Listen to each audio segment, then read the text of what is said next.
Check. హల్లెలూయా.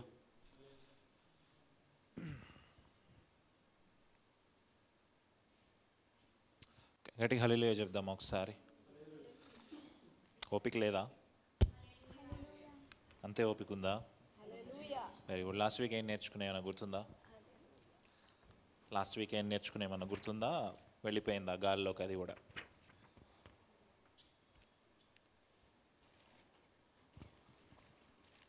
అహితోపెలు చనిపోయాడు, గుర్తుందా? హుషై చెప్పిన మాటలు విని యుద్ధానికి బయలుదేరుతాడు కదా అబ్షాలోము. Very good. 18వ అధ్యాయంలోకి వద్దాం. 2వ సమూయేలు గ్రంథం 18వ అధ్యాయం మొదటి 3 వచనాలు చదవండి. దావీదు తన యొద్దనున్న జనులను లెక్కించి వారి మీద సహస్రాధిపతులను శతాధిపతులను నిర్ణయించి జనులను 3 భాగములుగా చేసి యోవాబు చేతి క్రింద ఒక భాగమును, సెరూయా కుమారుడగు అబీషైను యోవాబు సహోదరుని చేతి క్రింద ఒక భాగమును, గిత్తీయుడైన ఇత్తాయి చేతి క్రింద ఒక భాగమును ఉంచెను. దావీదు, నేను మీతో కూడా బయలుదేరుదునని జనులతో చెప్పగా, జనులు, నీవు రాకూడదు, మేము పారిపోయినను జనులు దానిని లక్ష్య పెట్టరు, మాలో సగం మంది చనిపోయినను జనులు దానిని లక్ష్య పెట్టరు, మా వంటి 10,000 మందితో నీవు సాటి, కాబట్టి నీవు పట్టణమందు నిలిచి మాకు సహాయము చేయవలని అతనితో చెప్పిరి. Very good. ఇప్పుడు దావీదు యుద్ధానికి సిద్ధమవుతున్నట్టుగా మనం చూస్తాం. తన దగ్గర ఉన్న వాళ్ళని 3 గ్రూపులుగా ఏర్పాటు చేశాడు. 3 గ్రూపులుగా ఏర్పాటు చేసిన తర్వాత ఒక వ్యక్తికి ఒక గ్రూప్కేమో యోవాబు నాయకుడిగా ఉన్నాడు, రెండో గ్రూప్కేమో అబీషై నాయకుడిగా ఉన్నాడు, మూడో గ్రూప్కేమో గిత్తీయుడైన ఇత్తై. ఇతను గుర్తున్నాడా? గిత్తీయుడైన ఇత్తై గుర్తున్నాడా? దావీదు యెరూషలేములోంచి వెళ్ళిపోతా ఉన్నప్పుడు పరిగెత్తుకుంటూ వచ్చి నేను నీతోటి ఉంటాను అని చెప్పి వేడుకుంటాడు దావీదుని. అప్పుడు దావీదు అతన్ని చేర్చుకుంటాడు. అతను అన్యుడు. అయితే 3 ఏర్పాటు చేశాడు. ఏర్పాటు చేసిన తర్వాత 2వ వచనంలో చూడండి, నేను మీతో కూడా బయలుదేరుదునని జనులతో చెప్పగా ఏమన్నాడు? ఎక్కడికి బయలుదేరుతారంట దావీదు ఏమంటా ఉన్నాడంటే నేను మీతో కూడా యుద్ధానికి వస్తాను అంటా ఉన్నాడు. ఎందుకు ఆ మాట అంటున్నాడు? జనరల్గా దావీదు వెళ్ళాలి కదా, రాజు జనరల్గా యుద్ధానికి వెళ్ళాలి. ఎందుకు ప్రత్యేకంగా చెప్తున్నాడు నేను మీతో కూడా వస్తాను? ఎందుకు దేవుడు, పరిశుద్ధాత్మ దేవుడి మాటలు ఇక్కడ రాయిస్తూ ఉన్నాడు అంటే, దావీదు ఇంతకుముందు యుద్ధానికి వెళ్ళనప్పుడు ఒక అనర్థం జరిగింది. ఒక అనర్థం జరిగింది. ఏంటి అనర్థము? దావీదు పాపములో పడిపోయాడు. ఎవరితో పాపంలో పడ్డాడు? బత్షెబాతో పాపంలో పడ్డాడు. ఇప్పుడు ఆ పాపాన్ని లేదా ఆ తప్పుని మళ్ళీ రిపీట్ చేయకూడదు అనుకుంటున్నాడు దావీదు. అంటే దావీదు తన తప్పులోంచి తెలుసుకున్నాడు. చెప్పండి, తప్పులోంచి తెలుసుకున్నాడు అనండి. ఎప్పుడు మీరు చివరిసారి మీ తప్పుల్లోంచి తెలుసుకున్నారు? ఎప్పుడు చివరిసారి మీరు మీ తప్పుల్లోంచి మంచితనాన్ని తెలుసుకున్నారు? ఇది తప్పు అని ఎప్పుడు తెలుసుకున్నారు? సాధారణంగా మనం తప్పు చేసేసిన తర్వాత ఏం చేస్తామంటే సారీ చెప్పేస్తాం. కన్వీనియంట్గా మనం ఏం చేస్తాము? సారీ చెప్పేసి ఏమనుకుంటామంటే, ఓకే సారీ చెప్పేశాను కాబట్టి ఈ తప్పు రెక్టిఫై అయిపోయింది అని అనుకుంటాం. చాలామంది ఏం చేస్తారంటే ఒక తప్పు చేసేసి సారీ చెప్పేసి ఈ సారీ వల్ల నేను చేసిన తప్పంతా మంచి అయిపోతుంది అని అనుకుంటారు. కానీ తప్పు ఎప్పుడు రెక్టిఫై అవుతుంది అంటే, నువ్వు సారీ చెప్పినంత మాత్రాన తప్పు ఒప్పు అయిపోదు, కానీ ఫస్ట్ నువ్వు నీ బతుకు మార్చుకొని నెక్స్ట్ టైం ఆ తప్పు చేయకుండా ఉన్నప్పుడు మాత్రమే తప్పు ఒప్పు అవుతుంది. అర్థమవుతుందా? సో సారీ చెప్పినంత మాత్రాన ఏమీ లేదు. దావీదు ఆ రోజు బత్షెబాకు సారీ చెప్పుంటే ఏమై ఉండేది? ఏసీ ఆన్ చేయండి. సారీ చెప్పుంటే ఏమయ్యేది? చూడండి, దావీదు చక్కగా తప్పు ఒప్పుకొని తన జీవితంలోకి వచ్చిన ఆ శాపాన్ని తీసుకోగలిగాడు. తర్వాత ఈసారి దావీదు ఏమనుకుంటా ఉన్నాడంటే, పోయినసారి నేను తప్పు చేశాను గనక పాపంలో పడిపోయాను కాబట్టి ఈసారి నేను మళ్ళీ ఆ తప్పు చేయకూడదు అని దావీదు ఏం చేస్తూ ఉన్నాడు? నేను యుద్ధానికి వెళ్తాను అని తీర్మానించుకున్నాడు. సామెతల గ్రంథం 21వ అధ్యాయం 11వ వచనం ఫస్ట్గా తీయాలి. సామెతల గ్రంథము 21వ అధ్యాయము 14వ వచనము. సామెతల గ్రంథం 21వ అధ్యాయం 11వ వచనం. చాటున ఇచ్చిన బహుమానము 21:11 11 చదవండి. అపహాసకుడు దండింపబడుట చూచి జ్ఞానము లేనివాడు జ్ఞానము పొందును, జ్ఞానము గలవాడు ఉపదేశము వలన తెలివి నొందును. అపహాసకుడికి పనిష్మెంట్ వచ్చినప్పుడు జ్ఞానం లేనివాడు ఏం చేస్తాడంట, వాడిని చూసి అమ్మో వాడికి పనిష్మెంట్ వచ్చింది కాబట్టి మన జీవితాన్ని మనం సరి చేసుకోవాలి అని చెప్పి వాడు బాగుపడతాడంట. జ్ఞానం లేనివాడు. జ్ఞానం ఉన్నవాడు ఏం చేస్తాడంట, తర్వాత వచనంలో ఏముంది, జ్ఞానము గలవాడు ఉపదేశము వలన. జ్ఞానమున్నవాడికి మాట చెప్తే చాలు, జ్ఞానమున్నవాడికి మాట చెప్తే చాలు బాగుపడిపోతాడు. జ్ఞానము లేనివాడు ఏం చేస్తాడు, పక్కవాడు ఎవరన్నా తిన్న దెబ్బల్ని చూసి ఓహో ఇట్లా జరుగుతుందా అని చెప్పి అందులోంచి నేర్చుకోవడానికి ప్రయత్నం చేస్తాడు. మరి మూర్ఖుడు ఏం చేస్తాడు, మూర్ఖుడు ఎప్పటికీ మారడు. మూర్ఖుడికి సొంతంగా దెబ్బలు తగిలినా మారడు, తన జీవితంలో దెబ్బలు తగిలినా మారడు, పక్కోళ్ళ జీవితాలు చూసి కూడా మారడు. అది మూర్ఖుడికి జ్ఞానము లేనివాడికి జ్ఞానము గలవానికి ఉన్న తేడా. ఊర్లలో ఒక సామెత ఉంటుంది కదా, మనిషికో మాట. అట్లా అన్నమాట. జ్ఞానము గల మనిషికి ఒక మాట చెప్తే చాలు నేర్చేసుకుంటాడు. జ్ఞానము లేనివాడు పక్కోళ్ళని చూసి అమ్మో నా జీవితంలో ఇట్లా జరుగుతుందేమో అని చూసి నేర్చుకొని మారుతాడు. ఇప్పుడు దావీదు జ్ఞానము గలవాడా, జ్ఞానము లేనివాడా? జ్ఞానము గలవాడు, దేవునికి హృదయానుసారుడు. అందుకే ఏం చేస్తా ఉన్నాడు, తన తప్పుల్లోంచి తెలుసుకుంటా ఉన్నాడు. అందుకే ఈసారి నేను యుద్ధానికి వెళ్తా ఉన్నాడు. తప్పు నుంచి తెలుసుకోవడం మాత్రమే కాదు, దావీదు తన బ్రతుకును కూడా మార్చుకోగలిగాడు. ఎందుకు చెప్తా ఉన్నాను ఈ మాట అంటే బత్షెబా తర్వాత మళ్ళీ దావీదు అట్లాంటి పాపం చేసినట్టుగా మనం చూడం. ఒక ఉదాహరణ చెప్తాను మీకు. దావీదు చనిపోయే స్థితిలో ఉంటాడు, చివరి నిమిషాల్లో ఉంటాడు, డెత్ బెడ్ మీద ఉంటాడు. అయితే పక్కనున్న పెద్దోళ్ళందరూ ఏమనుకుంటారంటే, దావీదుకి ఎవరన్నా ఒక స్త్రీ అవసరం ఉందేమో, ఊర్లో ఉన్న ఒక మంచి అందమైన అమ్మాయిని తీసుకొని వచ్చి దావీదు దగ్గర ఉంచుదాము, దావీదు తనతో ఉంటే గనక బాగుపడతాడేమో అని అనుకుంటాడు. అప్పుడు దావీదు ఏం చేస్తాడు చూద్దాం. మొదటి రాజుల గ్రంథం 1వ అధ్యాయం 4వ వచనం. మొదటి రాజుల గ్రంథం 1వ అధ్యాయం 4వ వచనం తీద్దాం. 1వ అధ్యాయం 4వ వచనం. మొదటి రాజుల గ్రంథం 1వ అధ్యాయం 4వ వచనం. ఈ చిన్నది బహు చక్కనిదై ఉండి రాజును ఆదరించి ఉపచారము చేయుచుండెను గాని రాజు దానిని ఎరుగలే. ఆ చిన్నది ఎట్లుందంట, ఎలా ఉంది? చాలా బ్యూటిఫుల్గా ఉంది. ఇటు చూడండి ఒకసారి. ఆ చిన్నది ఎట్లుంది? చాలా బ్యూటిఫుల్గా ఉంది. బత్షెబా ఎట్లుండే దావీదు పాపం చేసినప్పుడు? చాలా బ్యూటిఫుల్, చాలా అందంగా ఉండే. అప్పుడు బత్షెబా చాలా అందంగా ఉండింది, ఇక్కడ ఈ చిన్నది కూడా చాలా అందంగా ఉండింది. కానీ ఎవరిలో మార్పు వచ్చింది? పోయినసారి బత్షెబా యొక్క అందం చూసినప్పుడు దావీదు పాపంలో పడిపోయాడు. ఈసారి ఈ చావు బెడ్ దగ్గరకు వచ్చినప్పుడు దావీదు ఏం చేస్తా ఉన్నాడు తెలుసా? ఆ పాపము చేయట్లేదు. దావీదు అక్కడ మారిపోయిన వ్యక్తి తన జీవితము చివరాఖరి వరకు కూడా ఆ మార్పుని కొనసాగిస్తూ వచ్చాడు. హల్లెలూయా. మనం నిన్న మారతాం, ఇవాళ మర్చిపోతాం కదా. మనం నిన్న చేసిన ప్రామిస్ ఇవాళ గుర్తుండదు మనకి. లాస్ట్ సండే చర్చ్లో చేసిన ప్రామిస్ నెక్స్ట్ సండే గుర్తుండదు. పోయిన వారం విన్న వాక్యమే ఈ వారం గుర్తుండదు మనకి. పోయిన వారం ఏం చెప్పానంటే ఎవరు చెప్పట్లేదు. చూడండి, దావీదు తప్పు నుంచి పాఠం నేర్చుకోవడం మాత్రమే కాదు, తన జీవితంలో లాస్ట్ బ్రెత్ వరకు కూడా మళ్ళీ ఆ పాపాన్ని రిపీట్ చేయకుండా ఉన్నాడు. దావీదు వీక్నెస్ ఏంటి? అమ్మాయి అనేది దావీదు జీవితంలో వీక్నెస్. అందము అనేది దావీదు జీవితంలో వీక్నెస్. అందమైన అమ్మాయి కనిపిస్తే బహుశా మోహిస్తూ ఉండేవాడేమో, అందుకే అనేక మంది ఉపపత్నులను తెచ్చుకున్నాడు. కానీ ఎప్పుడైతే దావీదు జీవితంలో దెబ్బపడిందో అప్పుడు నేర్చుకొని చివరి వరకు తన జీవితంలో మళ్ళీ అదే టెంప్టేషన్ వచ్చినా కూడా, అదే శోధన వచ్చినా కూడా ఆ చివరి డెత్ బెడ్ మీద కూడా పాపం చేయకుండా నిలబడ్డాడు దావీదు. అందుకే దావీదు దేవునికి హృదయానుసారుడు.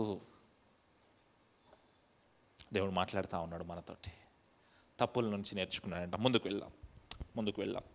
3వ వచనం చదువుదాం.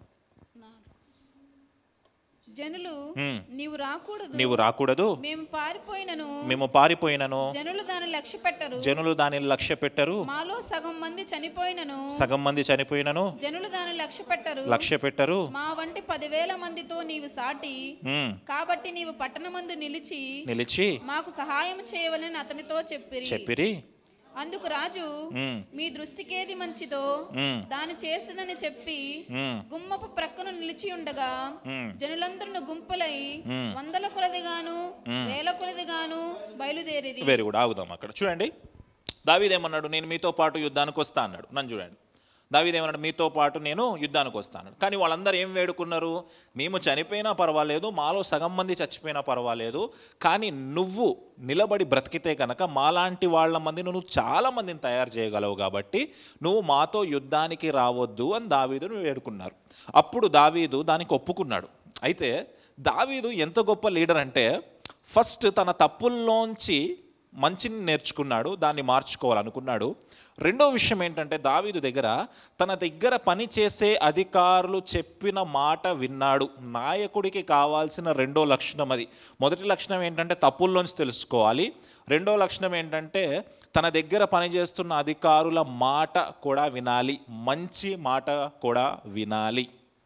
వినే పరిస్థితుల్లో ఈరోజు చాలామంది లేరు. భార్య భర్త మాట వినదు, భర్త భార్య మాట. పాస్టర్ గారి మాట మీరు వినరు, మీ మాట. చూడండి, దావీదు లాంటి రాజు, ఇజ్రాయెల్ దేశాన్ని అప్పటి వరకు పరిపాలించిన రాజు, ఇప్పుడు ఎక్కడో మూల అడవిలో ఉన్నాడేమో, అయినప్పటికీ వాళ్ళు రిక్వెస్ట్ చేస్తే ఇది మంచిదే అని ఎంచుకొని దావీదు మాట వింటా ఉన్నాడంట. నాయకుడికి కావాల్సిన లక్షణం ఏంటి అంటే మాట వినడము. ఈరోజు క్రైస్తవ సమాజంలో పెద్ద దుస్థితి ఏంటయ్యా అంటే, నాయకుడు మాట వినడు, పాస్టర్ గారు మాట వినరు. చాలా సందర్భాల్లో మీకు చెప్తా ఉంటాను, తమ్ముళ్ళు చెల్లెళ్ళు ఫోన్ చేస్తూ ఉంటారు, అన్నా పలానా సమస్య అంటారు. తమ్ముడు నువ్వు ఏ చర్చ్కి వెళ్తావు అంటే పలానా చర్చ్. మీ పాస్టర్ ఏం చేస్తాడంటే ఆయన మాకు ఎప్పుడూ కనపడాడు. నాయకులు మాట వినరు. లిజనింగ్ స్పిరిట్ అంటాం దాన్ని తెలుగులో, ఇంగ్లీష్లో వినే ఆత్మ. ఏంటది? మనమే వినం కదా, మనమే మాట్లాడాలి ఎప్పుడు.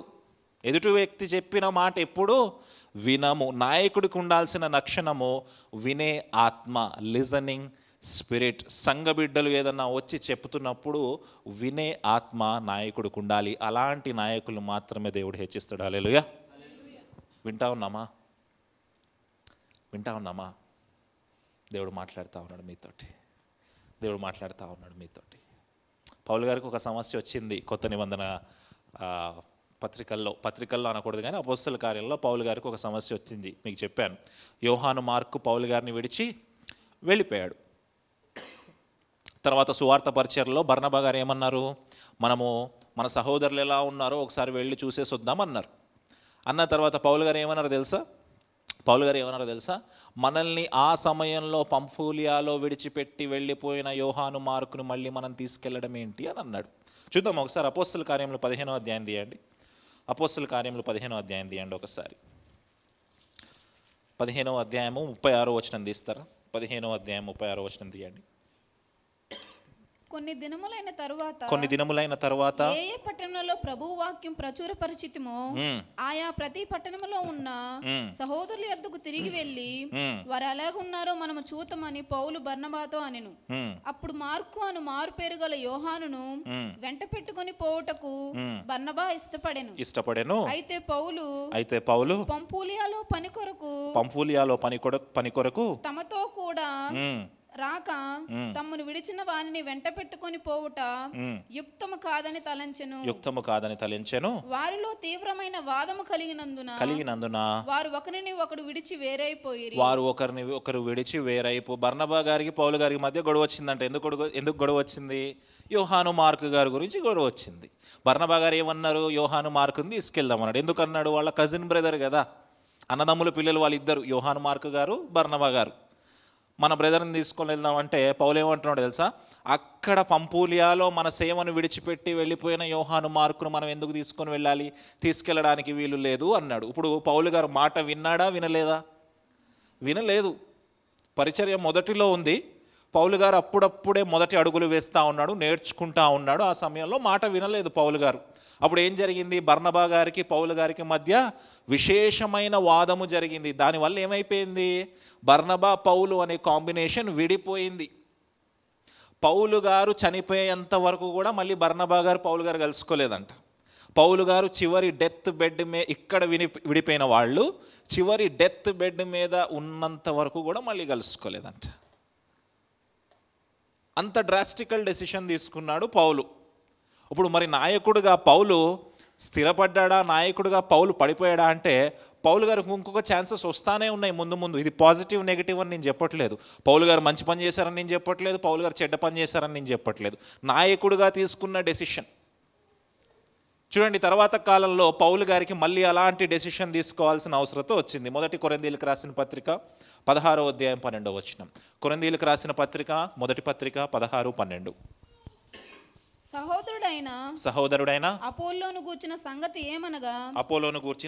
ఏమనగా అతడు సహోదరులతో కూడా మీ వద్దకు వెళ్ళవలనని నేను అతన్ని చాలా బతిమాలుకొంటిని గాని ఇప్పుడు వచ్చుటకు అతనికి ఎంత మాత్రం మనస్సు లేదు. వీలైనప్పుడు అతడు వచ్చును. ఇక్కడ చూడండి, మొదట్లో యోహాను మార్కు గారు వెళ్ళిపోతే, ఏదో పొరపాటు చేసి వెళ్ళిపోతే పౌలు గారు యోహాను మార్కు రావడానికి వీలు లేదు అన్నాడు. అదే పౌలు కొంచెం పరిచర్యలో ముందుకు వెళ్ళిన తర్వాత అపోలో గారిని అడిగాడంట, నువ్వు ఇక్కడ కొన్ని రోజులు ఉండొచ్చు కదా అంటే అపోలో ఏమన్నా బదిలిచ్చాడు చూడండి. అతడి సహోదరులతో కూడా ఎవరు బతిమాలారు? అంతకుముందు పౌలు గారు ఎట్లాంటి డెసిషన్ తీసుకున్నాడు? నువ్వు రావడానికి వీల్లేదు అన్నాడు, యోహాను మార్కు రావడానికి వీల్లేదని. ఇక్కడ మార్పు చెందిన పౌలు ఏం చేస్తున్నాడు తెలుసా? బతిమాలుకుంటున్నాడు అపోలోని. బతిమాలుకున్నప్పుడు అపోలో వచ్చాడా? ఇష్టం చూపించలే. అయినప్పటికీ పౌలు గారు దాన్ని యాక్సెప్ట్ చేసి వాళ్ళతో ఏం చెప్తున్నాడు తెలుసా? ఆయనకి వీలున్నప్పుడు వస్తాడులే అని చెప్తున్నాడు. అంటే నాయకుడి యొక్క లక్షణము మాట బహుశా అపోలో గారు ఏదో కన్విన్సింగ్గా పౌలు గారికి చెప్పాడేమో, అయ్యా పౌలు గారు నేను రాలేను అని. ఒక పెద్ద అపోస్తులుడుగా ఒక పెద్ద నాయకుడే అయ్యి ఉండొచ్చు పౌలు గారు. ఆ రోజుల్లో ప్రపంచమంతా ఫేమస్ ఆయన ఏమంటాడు తెలుసా? నేను బతిమాలని అంటాడు. పౌలు గారు బతిమాలాడంట. ఎవరిని? అపోలోని. పౌలు గారు ఇట్లా నువ్వెంత రా అని ఉండొచ్చు కదా, కానీ స్వయంగా పౌలు గారే బతిమాలారంట. ఎప్పుడు? పరిచర్యలో ముందుకెళ్ళే కొద్దీ పౌలులో చక్కటి మార్పును మనం చూస్తాం, మాట వినేతనాన్ని మనం చూస్తాం. అపోలోని గౌరవించాడంట. ఎంతమంది నాయకులు విశ్వాసులని గౌరవిస్తూ ఉన్నారు? ఎంతమంది నాయకులతోటి మనకి యాక్సెస్ ఉంది, మాట్లాడగలిగే యాక్సెస్ ఉంది? ఎంతమంది నాయకులు మనల్ని బానిసలుగా కాకుండా విశ్వాసులుగా చూస్తూ ఉన్నారు? మనం ఒక్కసారి నేర్చుకోవాల్సిన విషయము. నాయకుడు మార్పు చెందుతాడు, నాయకుడు మాట వింటాడు. చెప్పండి, నాయకుడు మార్పు చెందుతాడనండి. రెండోది ఏంటి? నాయకుడు మాట వింటాడు. నాయకులుగా ఎదగాలనుకునే వాళ్ళకి ఇది లీడర్షిప్ క్లాస్ అన్నమాట, క్యారెక్టర్ బిల్డింగ్లో.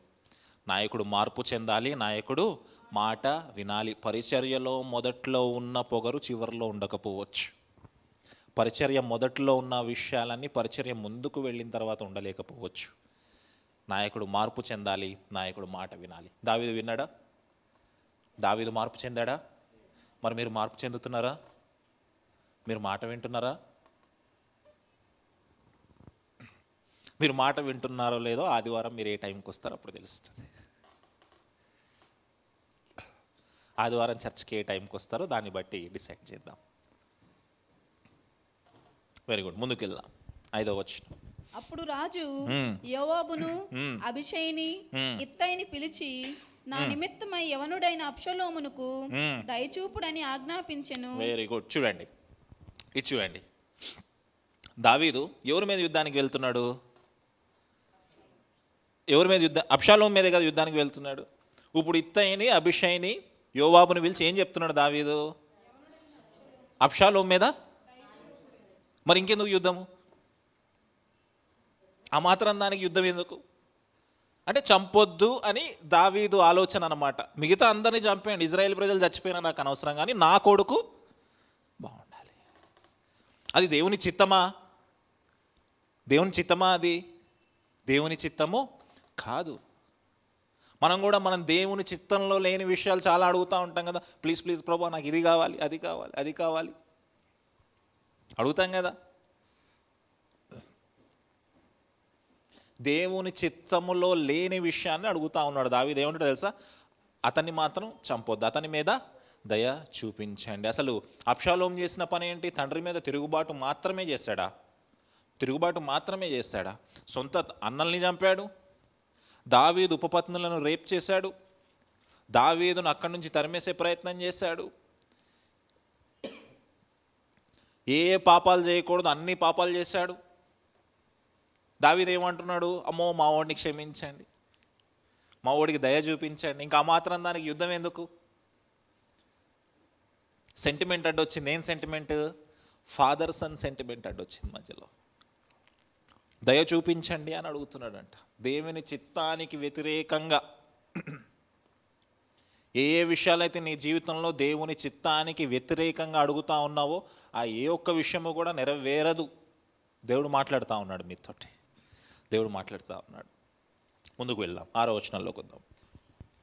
జనులందరూ వినుచుండగా రాజు అబ్షాలోమును గూర్చి అధిపతులందరికంటే ఆజ్ఞ ఇచ్చెను. అందరికి ఆజ్ఞ ఇచ్చాడండి. వాళ్ళు ముగ్గురు మాత్రమే కాదు, ఒకవేళ వీళ్ళ ముగ్గురికి కాకుండా మీలో ఎవరికైనా దొరుకుతాడేమో, మీకు దొరికినా సరే ఏమీ చెయ్యొద్దు, నా కొడుకు మీద దయ చూపించండి.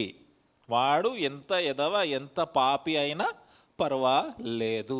తర్వాత నేను సింహాసనం ఎక్కిన తర్వాత మళ్ళీ నన్ను సింహాసనం నుంచి బయటికి తోలేసి మళ్ళీ వాడు హత్యలు చేసినా పర్వాలేదు దావీదుకి, నా కొడుకు మీద మాత్రం దయ చూపించండి. అదే రిక్వెస్ట్ చేస్తున్నాడు. ముందుకు వెళ్దాం, 6వ వచనం. జనులు ఇశ్రాయేలు వారిని ఎదురించుటకై పొలములోనికి బయలుదేరిన మీదట యుద్ధము ఎఫ్రాయిము వనములో జరుగగా ఇశ్రాయేలు వారు దావీదు సేవకుల ఎదుట నిలువలేక ఓడిపోయిరి.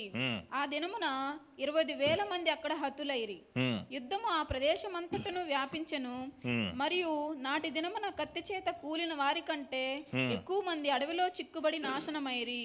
చూడండి, యుద్ధము ఆ ప్లేస్ అనేది దావీదే డిసైడ్ చేశాడు. మనం పలానా చోట యుద్ధం చేద్దామని. అబ్షాలోము ఆ ట్రాప్లో పడ్డాడు. వచ్చారు. ఇజ్రాయెల్ వాళ్ళు ఎంతమంది చనిపోయారంట? అక్కడ 20,000 మంది చనిపోయారంట. ఆ దినమున 20,000 మంది అక్కడ హతులైరి. దావీదు దగ్గర ఎంతమంది ఉన్నారు? మహా కొడితే 600 మంది ఉంటారు నాకు తెలిసి. ఎంతమందిని చంపారు? 20,000 మందిని. నీ వైపు పరిస్థితులు అనుకూలించకపోవచ్చు, నీ వైపు అంత బలం లేకపోవచ్చు, నీ వైపు అంత శక్తి లేకపోవచ్చు, నువ్వు బలహీనంగానే కనబడవచ్చు. కానీ ఎప్పుడైతే యుద్ధాన్ని దేవుని చేత కప్పచెప్తావో యుద్ధం ఎవరు గెలిపిస్తారు? దేవుడు మాత్రమే గెలిపిస్తాడు. అందుకే భక్తుడు పాట రాస్తాడు కదా, యుద్ధము యెహోవాదే అని రాస్తాడు. ఇక్కడ దావీదు యుద్ధాన్ని ఎవరి చేతికి అప్పచెప్పాడు? దేవుడి చేతికి అప్పచెప్పాడు. కానీ చిన్న కన్సర్న్ అడుగుతున్నాడు. ఏమడుగుతున్నాడు? నా కొడుకు మీద దయ చూపించాడు. చూడండి, విచిత్రంగా ఉంటుంది మాట. యుద్ధము ఆ ప్రదేశం అంతటా వ్యాపించెను, కత్తి చేత కూలిన వారి కంటే అడవిలో చిక్కుబడి నాశనమైరి. కత్తి చేత చనిపోయిన వారి కంటే, అంటే వీళ్ళు చంపిన వాళ్ళకంటే ఎక్కువ మంది ఎలా చనిపోయారు? అడవిలో ఎక్కువ మంది చిక్కుకొని నాశనం అయిపోయారు. అంటే యుద్ధం ఎవరు చేసినట్టు? అక్కడ వీళ్ళు చేసిన దేవాతి దేవుడే యుద్ధం చేశాడు దావీదు పక్షాన్ని నుండి. ఒకవేళ నువ్వు బలహీనంగా ఉంటే కనుక ఏమీ భయపడక్కర్లేదు, నీ పక్షాన దేవుడు యుద్ధం చేస్తున్నాడు. హల్లెలూయా. ఒకవేళ నువ్వు శక్తిహీనంగా ఉంటే కనుక ఏమీ పర్వాలేదు, నీ పక్షాన దేవుడు యుద్ధం చేస్తున్నాడు. ఒకవేళ నువ్వు అంగబలమో ఆర్థిక బలమో లేదు అనుకుంటే కనుక ఏమీ భయపడాల్సిన అవసరం లేదు, నీ పక్షాన దేవాతి దేవుడు యుద్ధం చేస్తున్నాడు. ఆమేన్. విజయం ఎవరిది? దేవునిదే. దేవునికి విజయం అయితే మనది కూడా విజయమే. Very good. 9వ వచనంలోకి వద్దాం. అబ్షాలోము కంచరగాడిద మీద ఎక్కిపోవచ్చు దావీదు సేవకులను ఎదురాయను. ఆ కంచరగాడిద యొక్క గొప్ప మస్తకి వృక్షము యొక్క చిక్కు కొమ్మల క్రిందికి పోయినప్పుడు అతని తల చెట్టుకు తగులుకొనినందున అతడు ఎత్తబడి ఆకాశమునకును భూమికి మధ్యను వేలాడుచుండగా అతని క్రిందనున్న కంచరగాడిద సాగిపోయిను. చూడండి, అబ్షాలోము కంచరగాడిద మీద వెళ్తా ఉన్నాడు. అంటే ఎందుకు కంచరగాడిద అంటా ఉన్నారంటే ఆ రోజుల్లో గాడిదల మీదే ట్రావెల్ చేసేవారు. గుర్రాలు సొలొమోను వచ్చిన తర్వాత గుర్రాల వాడకం ఎక్కువ పెరిగింది, కానీ ఎక్కువ రాజులు గాడిదల మీదే ప్రయాణం చేసేవారు. అయితే చూడండి, కంచరగాడిద మీద వెళ్తూ ఉంటే ఎక్కడో ఒక కొమ్ము ఉందంట. ఆ కొమ్మకి తగులుకొని గాల్లోకి ఎగిరి మధ్యలో వేలాడుతూ ఉన్నాడు. ఏదో చెట్టుకి చిక్కబడి ఉన్నాడు. అక్కడైతే మెడ చిక్కబడి అని ఉంది. అయితే నేనేమనుకుంటానంటే జుట్టు చిక్కబడిందేమో నాకు తెలిసి. గుర్తుందా, యోవాబు ఫస్ట్ టైం మనకు పరిచయం అయినప్పుడు ఎట్లా పరిచయం అయ్యాడు? అబ్షాలోము మనకు ఫస్ట్ టైం పరిచయం అయినప్పుడు ఎట్లా పరిచయం అయ్యాడు? గుర్తుందా?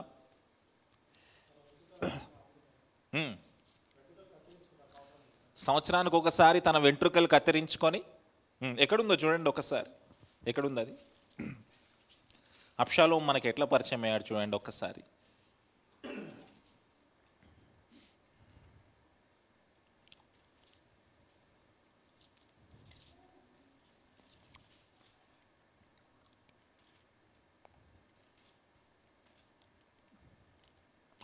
చూడండి 14వ అధ్యాయం 25వ వచనంలోకి రండి.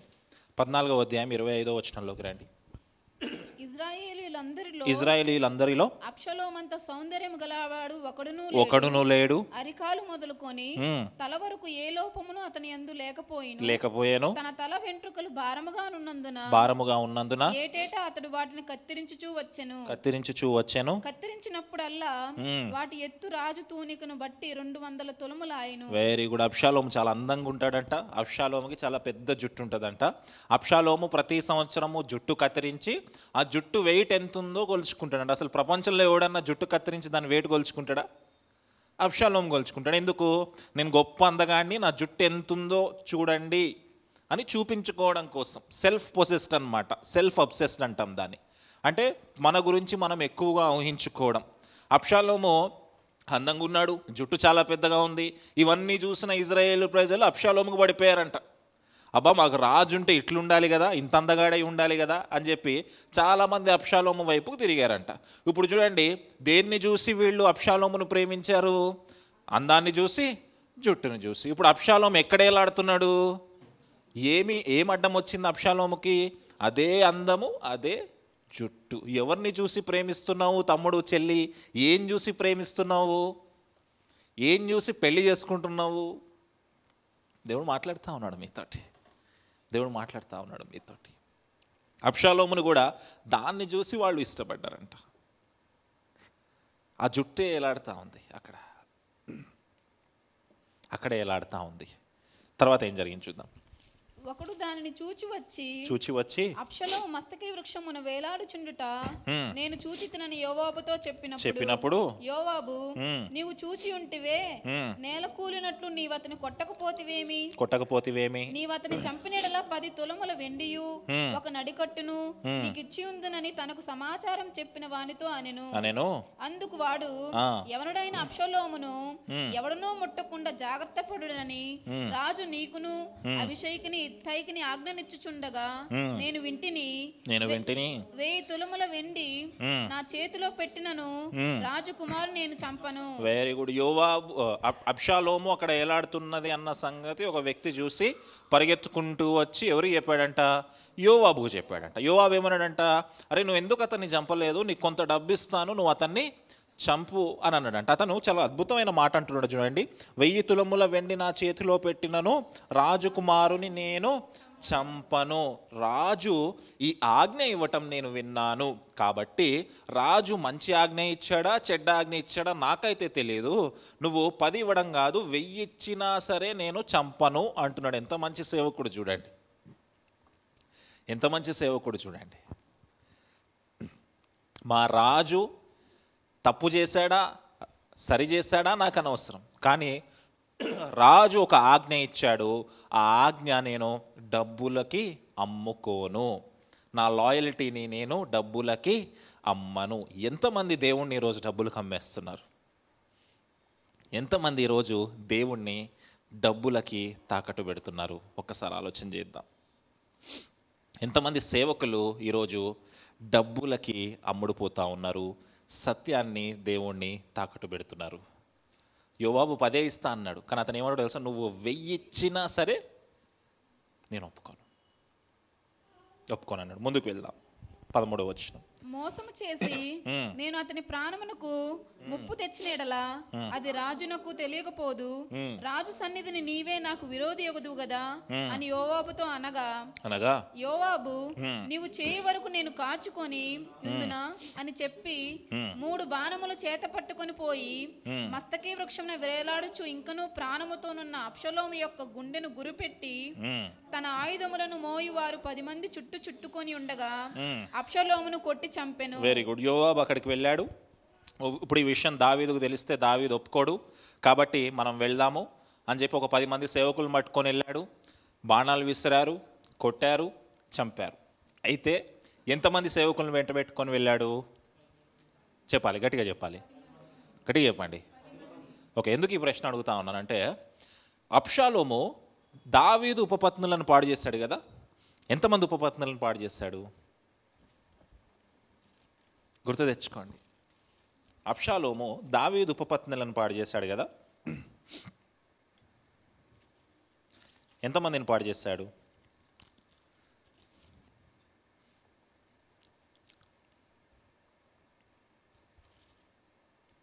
ఏమైనా గుర్తుందా? ఓకే, ఇది చూడండి. 10 మంది ఉపపత్నులను పాడు చేశాడు. దావీదు బయటికి వెళ్ళిపోయేటప్పుడు యెరూషలేములోంచి తన 10 మంది ఉపపత్నులను యెరూషలేములోనే విడిచిపెట్టి వెళ్ళాడు. అబ్షాలోము ఆ 10 మంది ఉపపత్నులతో కూడా పాపం చేశాడు. ఇప్పుడు ఎంతమంది వచ్చి చంపారు అబ్షాలోమును అక్కడ? దేవుని తీర్పు ఎట్లా ఉంటుంది? పరిపూర్ణంగా ఉంటుంది. మనం ఏమనుకుంటాం తెలుసా? అబ్బో నాకు అన్యాయం జరుగుతుంది కదా, ఈ దేవుడు మాట వినట్లేదు, నాకు చాలా అన్యాయం జరిగిపోతూ ఉంది అని అనుకుంటాం. God's timing is always perfect. దేవుడు తీర్పు తీర్చాలి అనుకున్నప్పుడు అది చాలా పర్ఫెక్ట్గా నెరవేరుతుంది. ఎంతమందినైతే పాడు చేశాడో అంతమంది చేతిలోనే చనిపోయాడు తర్వాత అబ్షాలోము. అంత పర్ఫెక్ట్గా. అందుకే పోతే నేను రాశాను కదా, ఏమని రాశాను? దేవుని తీర్పు పరిపూర్ణమైనది అని రాశాను కదా. గాడ్స్ జడ్జ్మెంట్ ఈజ్ పర్ఫెక్ట్ అని రాశాను కదా. పర్ఫెక్ట్గా ఆ టైంలో అది నెరవేరుతుంది. మనం అనుకుంటాము ఓకే వీడు ఇట్లా చేస్తున్నాడు, అది అట్లా జరుగుతుంది, అన్యాయం జరుగుతుంది అనుకుంటాం. కానీ మన కళ్ళ ముందే చాలా ఎగ్జాంపుల్స్ కనిపిస్తాయి. మనకు అన్యాయం చేసిన ప్రతి ఒక్కరూ కూడా పశ్చాత్తాపము లేకపోతే కనుక దేవుడు తగిన తీర్పులోనికి ఆ వ్యక్తులను తీసుకొని వస్తాడు. అది ప్రతి ఒక్క విషయాన్ని మనమే సాక్ష్యముగా చూస్తాం. హల్లెలూయా. అలాని మనము తీర్పు కోరుకోకూడదు. ఆ తీర్పుని దేవుని చేతికి అప్పచెప్పినప్పుడు ఆయన తీర్పులోనికి తీసుకొని వస్తాడు. ఇక్కడ అబ్షాలోము తీర్పులోనికి వచ్చినట్టు. ముందుకు వెళ్దాం. అప్పుడు జనులను ఇక హతము చేయక విడవలసినదని యోబు బాకా ఊదింపగా ఇజ్రాయేలును తరుముకొని పోయిన జనులు తిరిగి వచ్చిరి. జనులు అబ్షాలోము యొక్క కళేబరమును ఎత్తి అడవిలో ఉన్న పెద్ద గోతిలో పడవేసి పెద్ద రాళ్ల కుప్ప దాని మీద పేర్చిన తరువాత ఇజ్రాయేలీలు అందరూ తమ తమ ఇండ్లకు పోయిరి. తన పేరు నిలుపుటకు తనకు కుమారులు లేరనుకొని అబ్షాలోము తాను బ్రతికి ఉండగా ఒక స్తంభము తెచ్చి దానిని రాజు లోయలో తన పేరట నిలువబెట్టి అతడు ఆ స్తంభముకు తన పేరు పెట్టి ఉండెను. నేటి వరకు అబ్షాలోము స్తంభం అని దానికి పేరు. Very good. చూడండి, అందమైన అబ్షాలోము, చక్కగా జుట్టు కలిగిన అబ్షాలోము వేలాడాడు, కొట్టి చంపబడ్డాడు. 17వ వచనంలో చూడండి, జనులు అబ్షాలోము యొక్క కళేబరాన్ని ఎత్తి అడవిలో ఉన్న పెద్ద గోతిలో పడవేసి పెద్దరాళ్ల కుప్ప దాని మీద పేర్చిన తర్వాత, అంటే అక్కడ చంపేశారు, బహుశా అక్కడే వేలాడుతూ ఉందేమో. అది ఏమైపోయింది? బాడీ అంతా ఏం మిగిలింది? కళేబరం మాత్రం మిగిలింది. ఇజ్రాయేల్ ప్రజలందరూ దేన్ని చూసి అబ్షాలోము రాజు కావాలనుకున్నారు? ఇప్పుడు ఏం మిగిలింది అక్కడ? అది మాత్రమే మిగిలింది. ఒకవేళ శరీరమైన విషయాల కోసం, లోక సంబంధమైన విషయాల కోసం నువ్వు పరిగెడితే చివరికి మిగిలేది అది మాత్రమే. ఒకవేళ నువ్వు పరిగెడతా ఉంటే కనుక అది మాత్రమే మిగులుతుంది. ముఖ్యంగా యవనస్తులతో నేను చెప్పేటప్పుడు మ్యారేజ్ విషయంలో చాలా జాగ్రత్తగా ఉండాలి. మీరు మ్యారేజ్ విషయంలో మనం తీసుకునే డెసిషన్స్ మన లైఫ్ని చేంజ్ చేసేస్తాయి. మన రిలేషన్షిప్స్ విషయంలో మనం తీసుకునే డెసిషన్స్ మన లైఫ్ని చేంజ్ చేసేస్తాయి. చాలా జాగ్రత్తగా ఆలోచించి తీసుకోవాలి డెసిషన్స్. ఏ పారామీటర్స్ మీద మనము ముందుకు వెళ్తున్నామో ఆలోచించి డెసిషన్ తీసుకోవాలి. ఒక్క రాంగ్ డెసిషన్ లైఫ్ని చేంజ్ చేసేస్తుంది. చూడండి, అబ్షాలోము కోసం అంత వెంపర్లాడారు వాళ్ళు. అందగాడు, జుట్టు పెద్దగా ఉంది, జుట్టు కత్తిరించుకుంటేనంట కొలిస్తే ఇంత అవుతుందంట, 2 తూనికలు అవుతుందంట. అంత గొప్పగా ఆలోచించుకున్నారు. కానీ చివరికి ఆ చావు చాలా భయంకరమైన చావుగా మనం చూస్తాం. అంత మాత్రమే కాదు, అబ్షాలోము ఎంత సెల్ఫ్ పొసెస్డ్ అంటే 18వ వచనంలో చూడండి, తన పేరు నిలుపుటకు తన కుమారులు లేరనుకొని, తనకి పిల్లలు ఎవరూ లేరు నా పేరు నిలపటానికి అనుకున్నాడంట అబ్షాలోము. అంటే అంతకుముందు అధ్యాయాల్లో మనం చదివినప్పుడు అబ్షాలోముకు 3 పిల్లలు ఉన్నారు. తామారు అనే అందమైన కూతురు కూడా ఉంది. కానీ ఏమైంది? ఆ పాయింట్ వచ్చేసరికి పిల్లలు చచ్చిపోయారు. ఎందుకు చచ్చిపోయారు? అబ్షాలోము చేసింది మంచి పనా? దావీదు ఉపపత్నులను కూడా రేప్ చేయొచ్చా? జడ్జ్మెంట్ వచ్చింది లైఫ్లో కూడా. కళ్ళ ముందే చూపించాడు దేవుడు. అయినా సరే మారలేదు అబ్షాలోము. మారకుండా ఏం చేశాడు? స్తంభాన్ని తయారు చేసుకున్నాడు అంట. అందుకే మొదట్లో మనం చదువుకున్నాం కదా, జ్ఞానము గల అవివేకి దండింపబడుట చూచి జ్ఞానము లేనివాడు మార్పును, పక్కనోడి జీవితాల్లో జరుగుతున్న విషయాలు చూసైనా అట్లీస్ట్ మనం మారాలి. మారకపోతే ఏం జరుగుద్ది? మూర్ఖుడు అయిపోతావు, మన జీవితంలోకి వస్తాయి. పిల్లలు చనిపోయారు, అబ్షాలోములోకి మార్పు రావాలి కదా, నేను తప్పు చేస్తున్నాను అనే విషయం గుర్తు రావాలి కదా, గుర్తు రాలి. ఏం చేస్తున్నాడు? అక్కడ కూడా ప్రైడ్ అనమాట, ఈగో అనమాట. ఏం చేస్తున్నాడు? నేను స్తంభాన్ని కట్టించుకుంటా అని చెప్పి స్తంభాన్ని కట్టించుకున్నాడు. ఎందుకు? నేను చనిపోయిన తర్వాత కూడా ఈ స్తంభాన్ని చూసినప్పుడల్లా నేనే గుర్తు రావాలి. బతికుండగానే విగ్రహాలు కట్టించుకుంటారు కదా చాలామంది, అట్లా. మరొకవేళ నువ్వేదన్నా స్తంభము కోసము, ఆ సీట్ కోసము, ఆ పొజిషన్ కోసం వెంపర్లాడుతున్నావా? దేవుడు మాట్లాడుతూ ఉన్నాడు మీతోటి. చాలా చోట్ల చూస్తూ ఉంటాను, బిషప్ గారు లేదా పెద్ద పాస్టర్ గారు స్టేజ్ మీద కుర్చీ వేయకపోతే ఊరుకోరు, అసలు గొడవలు చేస్తారు. ఫ్లెక్సీలో ఫోటో వేయకపోతే ఇటు చూడండి, ఫ్లెక్సీలో ఫోటోలు వేయకపోతే ఊరుకోరు.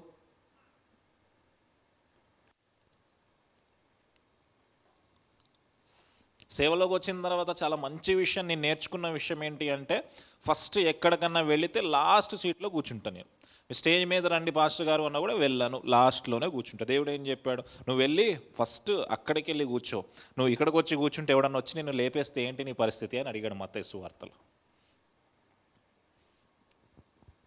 గొప్పగా చెప్పట్లేదు మీకు, ఇది నేర్చుకుంటారని చెప్తా. ఎక్కడికైనా పరిచర్యకు వెళ్ళినప్పుడు ఫస్ట్ లాస్ట్ సీట్లో కూర్చుంటా. వాళ్ళు పిలిచినా సరే స్టేజ్ల మీదకి తొందరగా ఎక్కాను. మనకు స్టేజ్లు కావాలా, మనకు స్తంభాలు కావాలా, మనకు మనం హెచ్చింపబడాలా. కొన్ని సంఘాలు చూస్తాను, వాక్యం చదవడానికి ఇవ్వకపోతే గొడవ, పాట ఇవ్వకపోతే గొడవ. ఈ మీటింగ్కి మేము 10,000 కానుక ఇచ్చాం, మాకు పాట ఇవ్వాలా. వెంపర్లాడతారు ఐడెంటిటీ కోసం. ఎలాగైతే అబ్షాలోము స్తంభము కట్టించుకున్నాడో, మరి నీ జీవితంలో, నా జీవితంలో స్తంభము కావాలి అంటే, ప్రభా నేను తగ్గించుకున్నాను, నేను బాగా తగ్గించుకున్నాను ప్రభా, మరి నాకు గుర్తింపు కావాలి, నాకు స్తంభము కావాలి అంటే ఎట్లా? ప్రభు ఇవ్వాలి కదా మరి మనకి ఆ స్థానము. మనకు మనమైతే తగ్గించుకున్నాం, మరి ప్రభు ఇవ్వాలి కదా. ప్రభు విడిచిపెడతాడా? ఏమాత్రము కూడా ప్రభు మనల్ని విడిచిపెట్టాడు. దానికి సాక్ష్యము ప్రకటన గ్రంథము 3వ అధ్యాయము 12వ వచనము.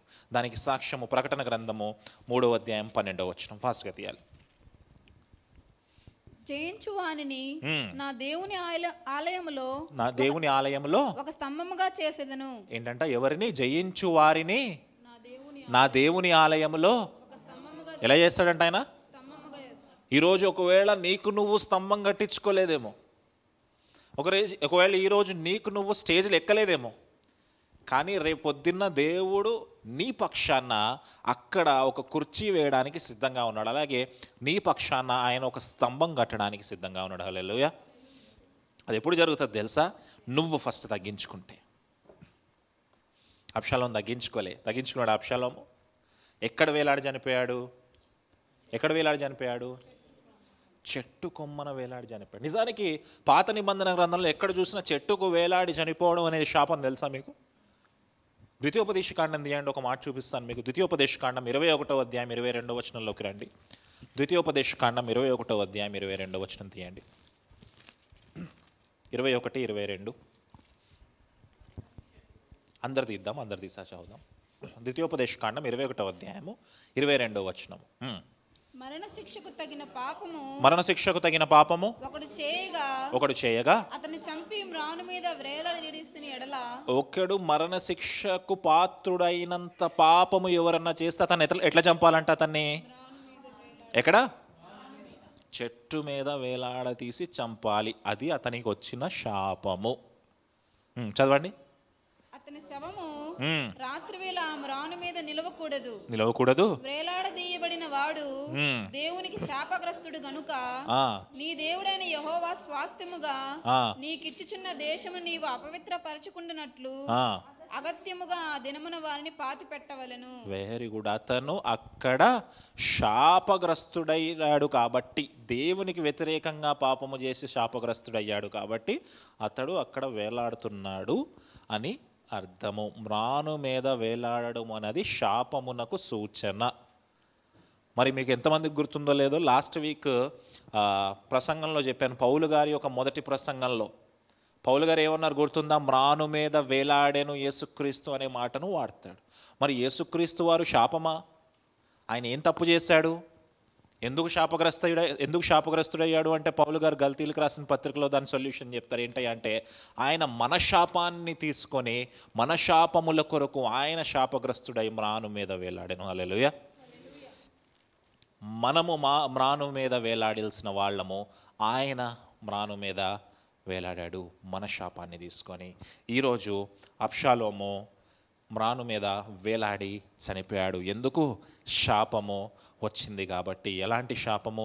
నరహత్య. ఎలాంటి శాపము? వ్యభిచారము. ఎలాంటి శాపము? Self obsession.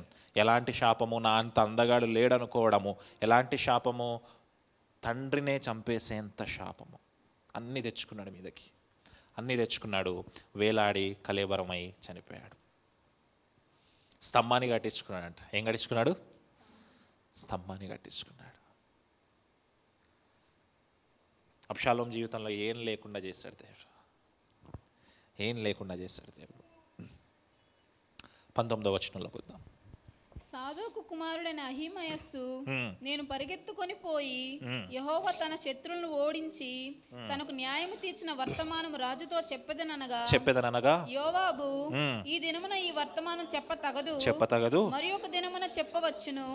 రాజు కుమారుడు మరణమాయను గనుక ఈ దినము వర్తమానం తీసుకొని పోతగదని అతనితో చెప్పెను. Very good. ఇప్పుడు సాదోకు కుమారుడైన అహిమయస్సు వచ్చాడంట. వచ్చేసి యోవాబుతో ఏం చెప్తా ఉన్నాడు?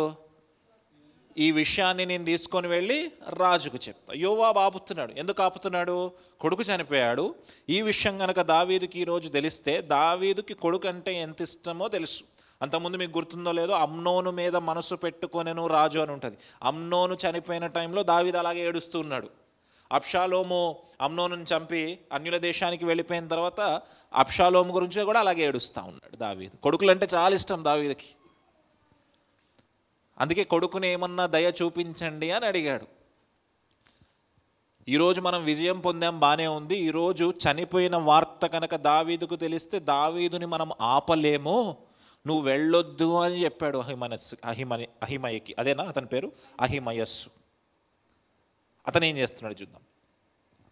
అతను ఏం చేస్తున్నాడు చూద్దాం. 21వ వచనం. తర్వాత కూషిని పిలిచి నీవు పోయి నీవు చూచిన దాన్ని రాజునకు తెలియజేయమనగా కూషి యోవాబునకు నమస్కారం చేసి పరిగెత్తుకొని పోయెను. అయితే సాదోకు కుమారుడైన అహిమయస్సు కూషితో కూడా నేనును పరిగెత్తుకొని పోవుటకు సెలవిమ్మని యోవాబుతో మనవి చేయగా, యోవాబు నాయనా నీవెందుకు పోవలెను? చెప్పుటకు నీకు బహుమానము తెచ్చు విశేషమైన సమాచారం ఏది లేదు గదా అని అతనితో అనగా. చూడండి, ఇప్పుడు యోవాబు ఏం చేశాడు? అహిమయస్సు వచ్చి నేను చెప్తాను అంటే యోవాబు ఏమన్నాడు? నువ్వు చెప్పడానికి వీలు లేదు, కొంచెం టైం తీసుకొని చెప్పాలన్నాడు. తర్వాత కూషి అని, అతని పేరు నిజంగా కూషి కాదు, కూషీయుడు. కూషి ప్రాంతానికి చెందినవాడు, కూషైట్ అంటాం ఇంగ్లీష్లో. ఆ కూషీయుడిని పిలిచి, అంటే అన్యుడిని పిలిచి ఏమంటున్నా తెలుసా? నువ్వు వెళ్ళి ఈ వర్తమానము చెప్పు అని అంటున్నాడు. అతన్ని ఎందుకు చెప్పొద్దన్నాడు, ఇతన్ని ఎందుకు చెప్పమంటున్నాడు అంటే అహిమయస్సు ఎలా చెప్తాడు అనే విషయం మీద యోవాబుకి క్లారిటీ లేదు.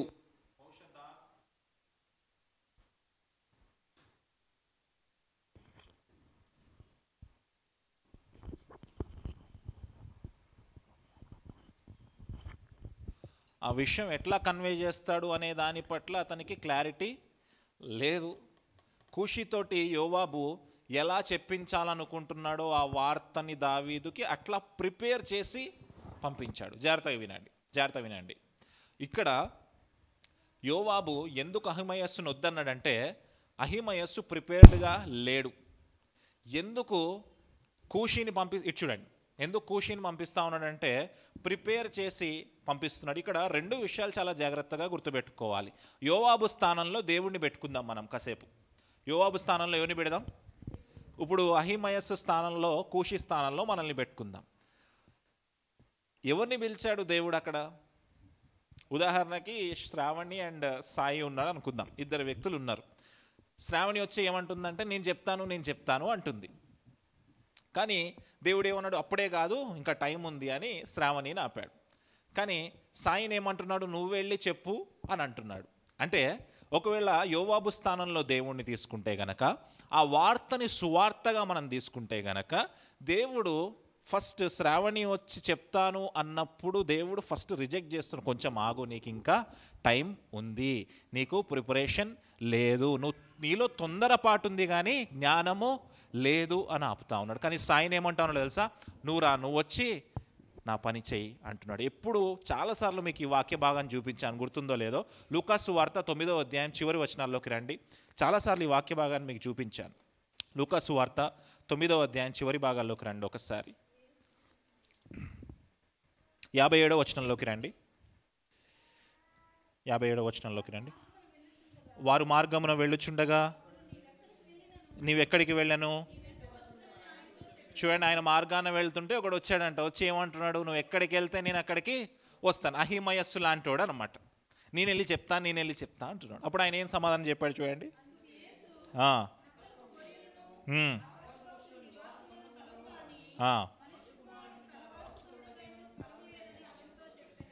ఏమంటున్నాడు ఆయన, ఆకాశ పక్షులకు స్థలం ఉంది, నక్కలకు స్థలాలు ఉన్నాయి పడుకోవడానికి, నాకు కనీసం సరిగ్గా తిని పడుకోవడానికి కూడా స్థలం లేదయ్యా.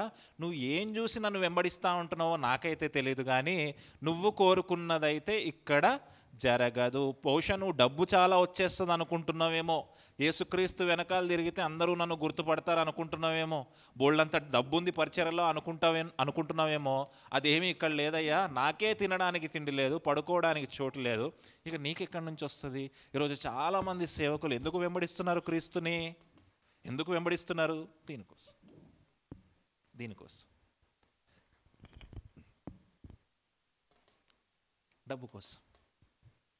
డబ్బు కోసం క్రీస్తుని వెంబడిస్తున్నావా? అహిమయస్సు కూడా ఎందుకు ఆ న్యూస్ వెళ్ళి చెప్పాలనుకుంటున్నాడు దావీదుకు, వెంటనే పరిగెత్తుకుంటూ వెళ్ళి దావీదు ఏదో గిఫ్ట్ ఇస్తాడని. అందుకే యోబు అంటున్నాడు కదా, నువ్వు గిఫ్ట్ పొందుకునేంత మంచి న్యూస్ ఏం కాదులే బాబు, అది నువ్వు అప్పుడే వెళ్ళి చెప్పొద్దు అంటున్నాడు. అంటే దేనికోసం వెంపర్లాటు అహిమయస్సుకి? డబ్బు కోసం వెంపర్లాటు. చాలామంది సేవకులు డబ్బు కోసం వెంబడిస్తారు క్రీస్తుని, చాలా సటిల్గా వెంబడిస్తారు. చాలామందికి తెలియదు ఇక్కడ పోగొట్టుకోవడాలే ఎక్కువ ఉంటాయి, సంపాదనలు ఏమి ఉండవు. ఇది 9 to 5 జాబ్ కాదు. మా సాయిని అడగండి, టీసీఎస్ జాబ్ చక్కగా 1వ తారీఖు జీతం వస్తుంది సాయికి, అవునా? మాకు వస్తుందా?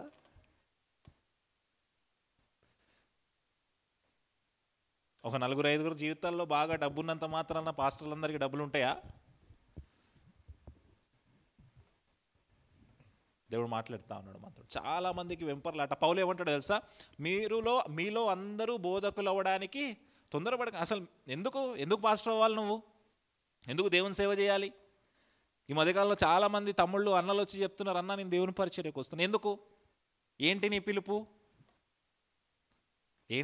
ఎందుకు వస్తున్నావు సేవలోకి? తొందరపాటు. ఏదో వచ్చేస్తుంది సేవలో, డబ్బులు వచ్చేస్తాయి, ఐడెంటిటీ వచ్చేస్తుంది, 10 మంది నన్ను గుర్తుపడతారు, అదే కనిపిస్తుంది, పైన పిక్చర్ మాత్రమే కనిపిస్తుంది. అహిమయస్సు కూడా బహుశా అట్లనేనేమో, వెళ్ళి నేను రాజుకి ఇన్ఫర్మేషన్ అందరికంటే ముందు చెప్పేస్తే నాకు రాజు గిఫ్ట్ ఇస్తున్నాడు అనుకుంటాడేమో. అందుకే యోవాబు ఆపాడు. ఆపిన తర్వాత యోవాబు ఏం చేశాడు తెలుసా, కుషిని పిలిచాడు. ఇతను సరిగ్గా సిద్ధంగా లేడు, నువ్వు వెళ్ళి చెప్పు, నువ్వైతే బాగా చెప్తావు. చూస్తే అహిమయస్సు ఏమో యూదుడు, కుషి ఏమో అన్యుడు. దేవుడు ఎవరిని ఏర్పాటు చేసుకున్నాడు? అన్యులను ఏర్పాటు చేసుకున్నాడు. అహిమయస్సు అనొచ్చేమో, నేను బార్న్ క్రిస్టియన్, చిన్నప్పటి నుంచి క్రిస్టియన్, నేను సేవకుల ఇంట్లోనే పెరిగాను, నేను నాకంటే బాగా ఎవరు వాక్యం చెప్పగలరు అనుకుంటున్నాడేమో. చూడండి, మంచి గిఫ్ట్ ఒకటి ఉంటుంది చూడండి అహిమయస్కి. చూడండి 23వ వచనం చూడండి. కూషి పరిగెత్తుకుంటూ వెళ్తాడు. వెళ్ళిన తర్వాత వెనకాల ఏం జరుగుతుంది చూడండి. 23వ వచనం చదవండి. ఇప్పుడు యోవాబును మళ్ళీ అడుగుతాడు అనమాట. అడిగితే నేను వెళ్తాను, ఆ న్యూస్ చెప్తానంటే, అసలు నువ్వు ఎందుకు వెళ్ళాలి అన్న తర్వాత కూడా ఏం చేస్తాడు చూడండి. ఏమైనాను సరే నేను పరిగెత్తుకుని పోవద్దునా నేను?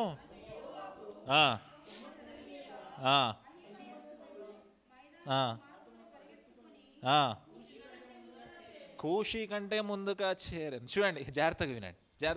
ఇటు చూడండి నన్ను ఒకసారి. కూషిని పంపించాడు. వెళ్ళిపోయాడు. వెళ్ళిపోయిన తర్వాత అహిమయస్సు ఏమంటుండే తెలుసా, నేను కూడా వెళ్తాను అంటే యోవాబు హెచ్చరించే ప్రయత్నం చేశాడు. వద్దు, ఇంకా నీకు టైం ఉంది, నువ్వు నేర్చుకో, నీకు జ్ఞానం కావాలి అని చెప్తున్నాడు.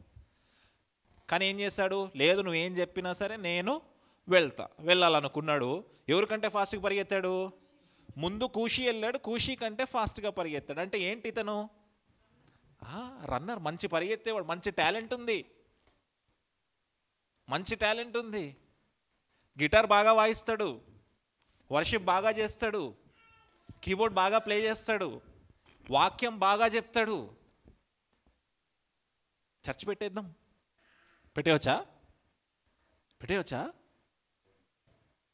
దేవుని పిలిపేది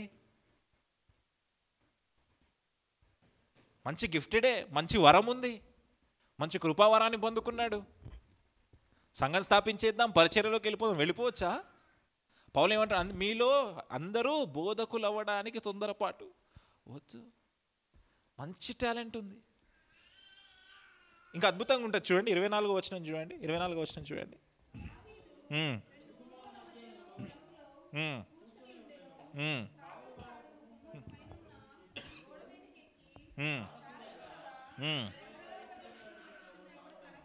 కనబడెను, తెలియచేయగా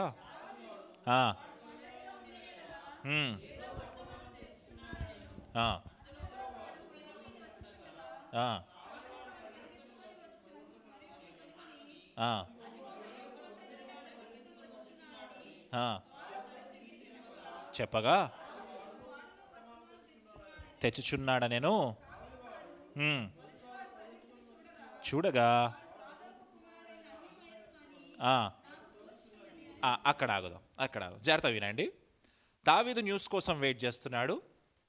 కావలివాడు గుమ్మం పై నుంచి చూస్తున్నాడు. ఫస్ట్ ఒక వ్యక్తి పరిగెత్తుకుంటూ వస్తున్నాడు. చూసిన వెంటనే కావలివాడు దావీదుకు చెప్పాడు. ఏమన్నాడు, ఒక వ్యక్తి పరిగెత్తుకొస్తున్నాడు అంటే దావీదు అనుకున్నాడు, ఓకే వర్తమానాన్ని తీసుకొస్తున్నాడు. ఇప్పుడు రెండో వ్యక్తి కనిపిస్తున్నాడు. రెండో వ్యక్తి కనిపించగానే ఏమన్నాడు, ఓకే ఇతను కూడా నాకు వర్తమానం తెస్తున్నాడు. కానీ ఒక ఇంట్రెస్టింగ్ మాట అంటాడు చూడండి. కావలివాడు 27వ వచనంలో చూడండి. కావలివాడు మొదటివాడు పరిగెత్తుట చూడగా వాడు సాదోకు కుమారుడైన అహిమయస్సు అని నాకు తోచుచున్నది. చూడండి, జాగ్రత్తగా వినండి. గుమ్మం మీద నుంచి దూరంగా ఒక వ్యక్తిని చూసి అతను పరిగెత్తే స్టైల్ చూసి చెప్పేశాడంట అతను అహిమయస్సు. అహిమయస్సు దేనికి ఫేమస్ అని చెప్పాను, రన్నింగ్కి ఫేమస్, చాలా టాలెంటెడ్. మహేష్ వేసే కీబోర్డ్ స్టైల్ని చూసి నేను కళ్ళు మూసుకొని చెప్పేస్తాను ఇది మహేష్ వేసాడు అని. ఫలానా మ్యూజిక్ స్టైల్ చూసి ఫలానా మ్యూజిక్ డైరెక్టరే ఈ మ్యూజిక్ చేశాడు అని నేను చెప్పేయగలను. ఎందుకు, దానికి ఫేమస్. అహిమయస్సు దగ్గర ఎట్లాంటి గిఫ్ట్ ఉందంటే అతని రన్నింగ్ స్పీడ్, రన్నింగ్ స్టైల్ చూసి అది ఖచ్చితంగా అహిమయస్సే అని చెప్పేశాడంట. ఎవరు అంటే అంత ఫేమస్ ఆయన, అంత గిఫ్ట్ ఉంది, అంత వరం ఉంది చేతిలో. కానీ ఏం లేదు, జ్ఞానము లేదు, సిద్ధపాటు లేదు, దిద్దుబాటు లేదు, తొందరపాటు మాత్రం ఉంది. చాలామంది కొత్త సేవకులు పరిచర్యలోకి రావాలనుకున్న వాళ్ళలో లోపిస్తూ ఉన్న విషయాలు ఇవి. మంచి గిఫ్ట్ ఉంది, మంచి టాలెంట్ ఉంది, అనర్గళంగా వాక్యం చెప్పగలరు, కానీ సిద్ధపాటు లేదు, దిద్దుబాటు లేదు. దావీదుకి మొదట్లో ఏం చెప్పాను, 2 లక్షణాలు చెప్పాను కదా. ఏంటి మొదటి లక్షణము, మార్పు చెందినవాడు, మారిపోయినవాడు, తప్పుల నుంచి తెలుసుకున్నవాడు.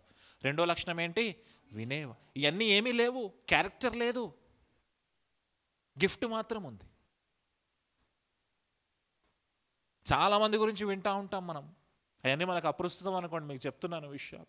చక్కగా పాటలు పాడతాడు, ఆయన పాటలు పాడుతుంటే రాయి లాంటి మా శ్రావణి కూడా లెగిసి హల్లెలూయా అని చేతుల పైకెత్తి ముందుకెళ్ళగలదు, కానీ క్యారెక్టర్ లేదు.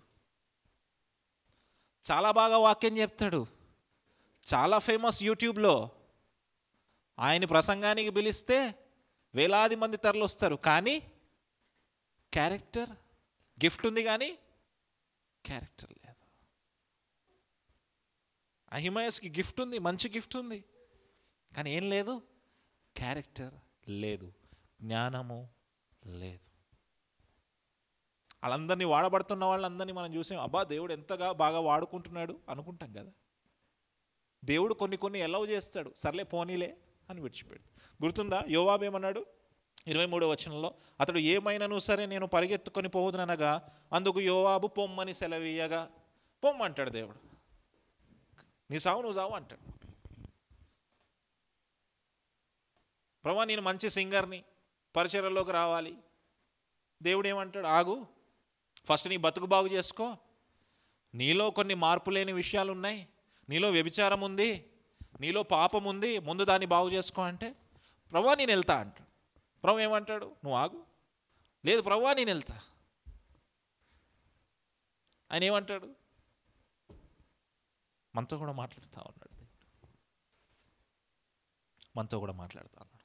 విచిత్రమైన విషయం ఏంటి చెప్పనా, ఈరోజు క్రైస్తవ ప్రపంచంలో ఈ క్యారెక్టర్ లేనోళ్ళే ఎక్కువ ఫేమస్. క్రైస్తవ ప్రపంచంలో ఈ క్యారెక్టర్ లేనోళ్ళే ఎక్కువ ఫేమస్. ఏదైనా తప్పు మాట్లాడితే క్షమించాలి. దేవుడు మాట్లాడుతూ ఉన్నాడు మనతోటి. దేవుడు మాట్లాడుతూ ఉన్నాడు. ఎవరిని వెంబడిస్తున్నావు? తమ్ముడు చెల్లి ఏ వాట్సాప్ గ్రూప్లో ఉంటున్నావు? ఎవరిని ఫాలో అవుతున్నావు? ఇన్స్టాగ్రామ్ స్టోరీస్లో ఏం పెడుతున్నావు? ఏం లైక్ చేస్తున్నావు? నేను చూడలేకపోవచ్చు, ఆయన చూస్తున్నాడు. నీ క్యారెక్టర్ ఏంటో ఆయన చూస్తున్నాడు. నువ్వు వెంబడించే వ్యక్తి యొక్క క్యారెక్టర్ ఏంటో కూడా ఆయన చూస్తున్నాడు. నువ్వు అనుకోవచ్చు గొప్ప ప్లేయర్ అనుకోవచ్చు, గొప్ప టాలెంటెడ్ అనుకోవచ్చు, చాలా పాపులర్ అనుకోవచ్చు.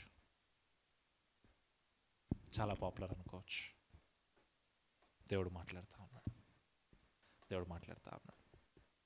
చూడండి, అహిమయస్సు అను నాకు తోచుచున్నది అన్నప్పుడు వాడు మంచివాడు, శుభవర్తమానము తెచ్చుచున్నాడని చెప్పాను. 28వ వచనం చదువుదాం.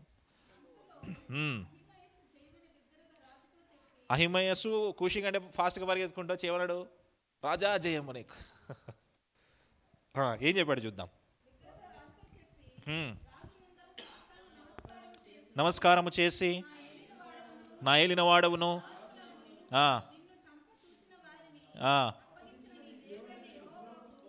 స్తోత్రం అని చెప్పాను. ఏం అడిగాడు ఫస్ట్ దావీదు? దావీదు చూడండి, యుద్ధం ఏమైందయ్యా, ఏం అడగాలి దావీదు? యుద్ధంలో గెలిచామా ఓడిపోయాం? ఏం అడుగుతున్నాడు? నా పిల్లోడు బాలుడు అంటున్నాడు. చిన్న పిల్లోడు అబ్షాలోము. ఏమే చిన్న పిల్లోడా? నీ ఉపపత్నులను పాడు చేశాడు. ఏం చేశాడు? బాలుడైన అబ్షాలోముకి ఏమైంది? ప్రయారిటీస్ చూడండి. ముందుకు వెళ్దాం.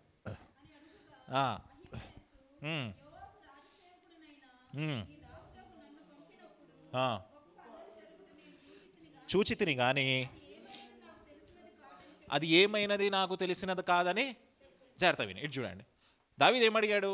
అబ్షాలోముకి ఏమైందని అడిగాడు. ఏం చెప్పాలి? ఏం చెప్తున్నాడు? అంటే ఏం దాస్తున్నాడు? నిజం దాస్తున్నాడు. అంటే ఏం చెప్తున్నాడు? అబద్ధం చెప్తున్నాడు. తెలీదా అతనికి? చూడండి 20వ వచనంలో చూడండి.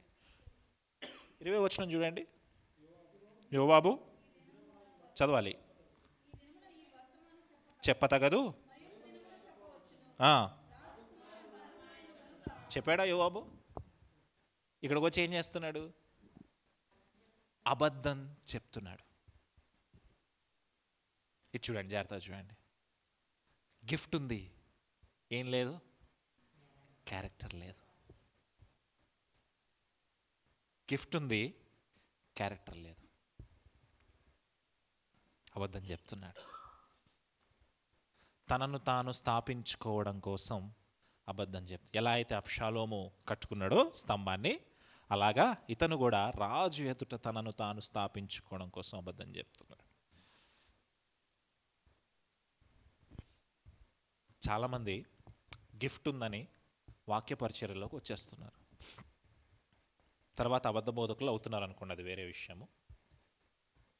ఎందుకు అవుతున్నారు? తాము చేసిన పని సత్యమే అని నిరూపించుకోవడం కోసము అబద్ధ బోధలు చేస్తున్నారు. సత్యమేంటో తెలియక కాదు, వాళ్ళకి ఇదే సువార్త, ఇదే సత్యము అని తెలుసు. తెలిసినప్పటికీ సత్యాన్ని దాచిపెట్టి అబద్ధాన్ని చెప్తా ఉన్నారు. చాలామంది సో కాల్డ్ గిఫ్టెడ్ పీపుల్ గురించి మాట్లాడుతున్నారు. మనం ఏమనుకుంటాం తెలుసా? అసలు ఏమీ తెలియదు, నేను చేసేస్తా, వెనకాల ఏమీ తెలియదు అనుకుంటాం. అన్ని చిట్టాలు ఇప్పుతాయి. అమెరికాలో ఒక పెద్ద సేవకుడు ఉన్నాడు. ఎంత ఊగిపోయామో ఆయనను చూసి నేను కూడా ఊగిపోయా. చనిపోయాడు. చనిపోయిన 6 నెలలకు బయటకు వచ్చాయి విషయాలు. విడిచిపెడతాడా దేవుడు? అన్యాయం చేసేవాడా దేవుడు? తెలియదు అనుకుంటాం మనం. చూడండి, సామెతల గ్రంథము 19వ అధ్యాయం 22వ వచనం. సామెతల గ్రంథం 19వ అధ్యాయం 22వ వచనం. 19:22.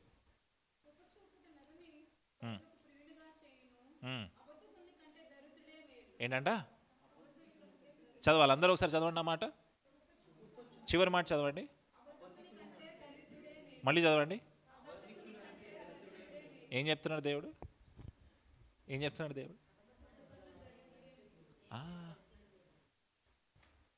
నువ్వు అబద్ధాలాడి కోట్లు అక్కర్లేదు. అబద్ధ బోధలు చేసి నువ్వు అవ్వక్కర్లేదు. నువ్వు దరిద్రుడుగా మిగిలిపోయి చచ్చిపోయినా చాలు. దరిద్రుడే మేలు. కానీ ఈరోజు చాలామంది అబద్ధికులు ఫేమస్. చాలామంది అబద్ధికులు ధనవంతులు ఈరోజు క్రైస్తవ పరిచర్యలో. దేవుడు మాట్లాడుతూ ఉన్నాడు మనతోటి. దేవుడు మనతో మాట్లాడుతూ ఉన్నాడు. అబద్ధికుడి కంటే డబ్బులు లేకపోయినా పర్వాలేదు, అబద్ధ బోధకుల కంటే దరిద్రుడు మేలు. చాలామంది పాస్టర్ల కథలు వింటూ ఉంటాను. పొద్దున్నే ఎవరో పెడితే చూస్తాను, పాపం ఇంట్లో గ్యాస్ అయిపోయింది, 3 రోజులు అయింది. మంచి సువార్థికుడు, వీరి సువార్తకి వెళ్తూ ఉంటాడు. ఎందుకు ఆ దుస్థితి ఆ వ్యక్తికి? బయట చెప్పుకోవాల్సిన పరిస్థితి ఏంటి సేవకుడికి?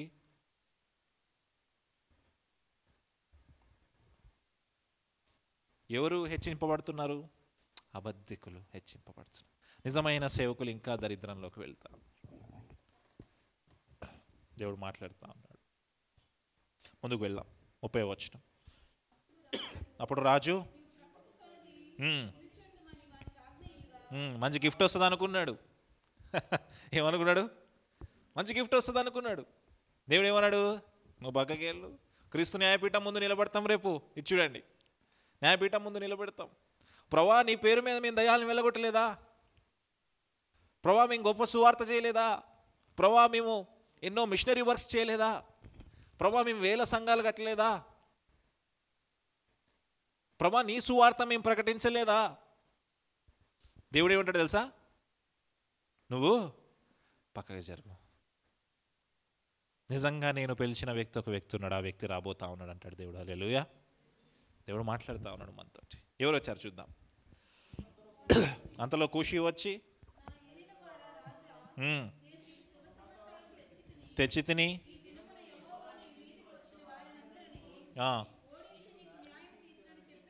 చెప్పినప్పుడు మళ్ళీ అదే క్వశ్చన్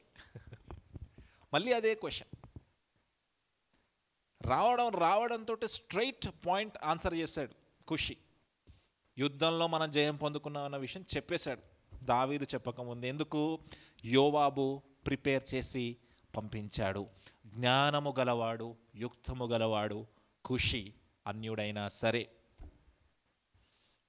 అన్నీ ఉన్నాయి కానీ క్యారెక్టర్ లేనివాడు, జ్ఞానము లేనివాడు అహిమయస్సు. దావీదును మెప్పించడానికి వచ్చాడు. కానీ ఖుషి చూడండి, స్ట్రైట్ టు ద పాయింట్ చెప్పాడు. తర్వాత చూడండి ఎలా చెప్పాడో చూడండి ఒక్కసారి. అందుకు ఖుషి చెప్పినది ఏమనగా,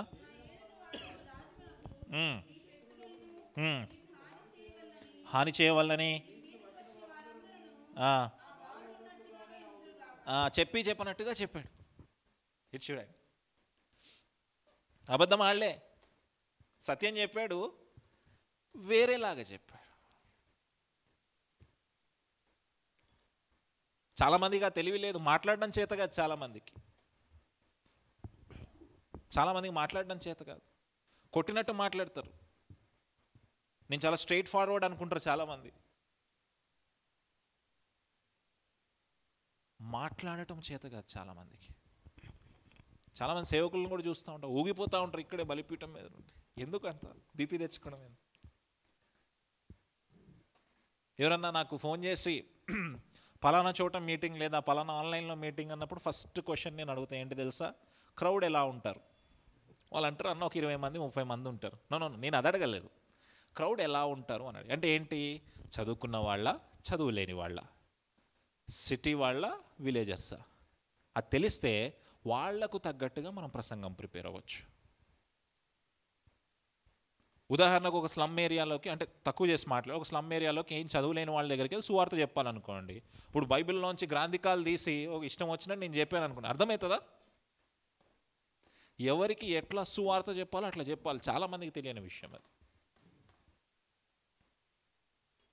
మీకు ఇంతకుముందు చెప్పానో లేదో, రాజమండ్రిలో ఒక చోట పరిచర్యకి వెళ్ళాం, నేను ఇంకొక బ్రదర్.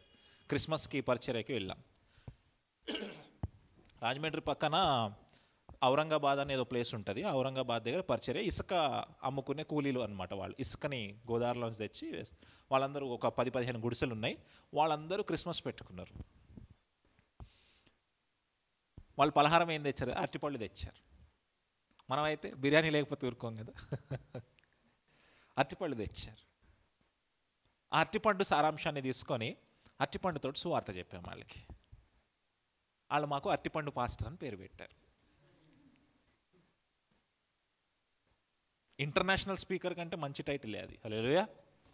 అరటిపండు పాస్టర్ అని పేరు. ఈ మధ్యకాలంలో ఆ ప్రాంతం నుంచి ఆ తమ్ముడు ఫోన్ చేశాడు, ప్రైజ్ లార్డ్ అరటిపండు పాస్టర్ గారు అన్నాడు. సంతోషంగా అనిపించింది నాకు. ఎందుకు? దాన్ని ఉపమానంగా తీసుకొని వాళ్ళకి నచ్చినట్టుగా చెప్పగలిగాం కదా. ఎట్లా న్యూస్ని చేరవేయాలి, ఎట్లా సువార్తను చెప్పాలి, ఎట్లా వాక్యం పంచుకోవాలన్న విషయం తెలుసు. ఎవరికి? అన్యుడైన కూషికి తెలుసు, బాన్ క్రిస్టియన్ అయిన హిమయస్కి తెలియదు. అందుకే అబద్ధాలు ఆడాడు. ముందుకు వెళ్దామా?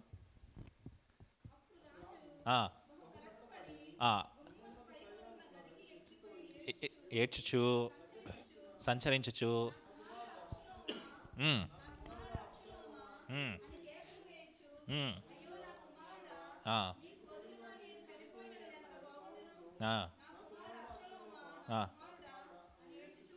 రాజు ఏడవడం మొదలుపెట్టాడు. చూడండి, ఎన్ని చక్కని పాఠాలు నేర్చుకున్నా కదా. నేను నేర్చుకున్నాను ఈరోజు చాలా విషయాలు నేర్చుకున్నాను. నాయకుడు అవ్వాల్సిన వాడు ఫస్ట్ తప్పుల్లోంచి తెలుసుకోవాలి. రెండోది ఏంటి?